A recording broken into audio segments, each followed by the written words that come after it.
Hey guys, good morning. Welcome back to our channel, the Eton Squad. So on today's video is the part 2 of the travel restrictions state by state in the United States of America.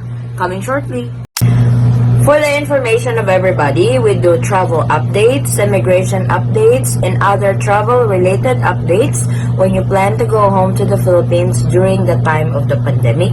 If you need any of those updates, all you need to do is go to our channel and look for all the travel update videos for your reference.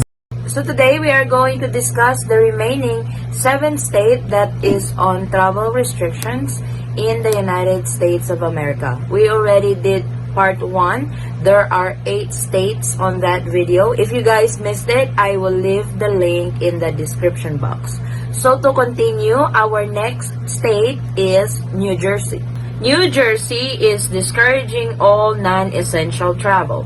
Travelers and residents returning from any U.S. state or territory beyond the immediate region, New York, Connecticut, Pennsylvania, and Delaware, should quarantine at their home, hotel, or other temporary lodging for 14 days. The self-quarantine is voluntary, but compliance is expected. The state government is also asking travelers to fill out a voluntary survey regarding information about where they are traveling and their destination. So let us be aware from this advisory from the state of New Jersey. Let us proceed to our next state, which is the New Mexico. People traveling from out of state are required to self-quarantine for 14 days or the length of their stay in New Mexico, whichever is shorter.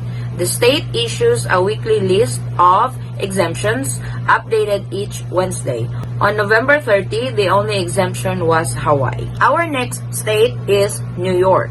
Governor Andrew M. Cuomo announced new guidelines on November 4, allowing out-of-state travelers to New York to test out of the mandatory 14-day quarantine. Travelers from the states that are contagious with New York will continue to be exempt from the travel advisory. Covered travelers must continue to fill out the travel health form. So please take note of this advisory from the state of New York. Let's proceed to our next state, which is the Oregon. As of November 30, the state had issued the following travel advisory.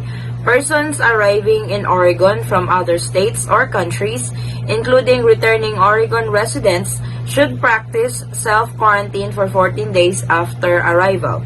The state's current freeze on many activities that tourists may come there to enjoy in effect through December 2. So please take note of this advisory from the state of Oregon. If you are coming to this state, please check the latest update of their travel restriction. Our next state is Rhode Island. Those traveling to Rhode Island from a state that has a positive testing rate of 5% or more must quarantine for 14 days. Travelers can opt out of the quarantine if they can provide proof of a negative 19 test taken within 72 hours of their arrival. Those waiting on test result must self-quarantine until a negative test results arrive. However, the state still recommends quarantining for 14 days as opposed to relying on a negative test result. So please take note of this if you guys are traveling to Rhode Island. Next up is Vermont. Vermont has a mandatory 14-day quarantine upon arrival for non-essential travel. You have the option of taking a COVID-19 PCR test on day 7 of the quarantine and then end it early with a negative reading. Please take note that Vermont has a 14-day mandatory quarantine for non-essential travels. Unlike other states that you are asked to do a 14-day quarantine, but in Vermont, it is mandatory. So please take note to those travelers going to Vermont. Our next one is Washington, D.C. Travel requirements implemented on November 9 apply to anyone traveling to the district from a state with more than 10 cases per 100,000 people. Visitors are asked to get tested 72 hours or less before coming to DC. If you're there for more than 3 days, you're asked to get tested again. So please take note of this advisory coming from the state of Washington, D.C. And our last state for this video is Washington State. Governor Jay Inslee issued a travel advisory for Washington on November 13, recommending a 14-day self-quarantine for interstate and international travel. Tourists are being discouraged from visiting. So please take note of this advisory from Washington State that the state is recommending a 14-day quarantine. This is for both interstate and international travelers. Thank you so much, guys. This ends our part 2 of our travel restrictions state by state in the United States of America. Hopefully, you guys can use this as a reference if you guys are planning to travel to the United States of America soon. Please always check the latest advisory and the latest update by state before going on into the trip.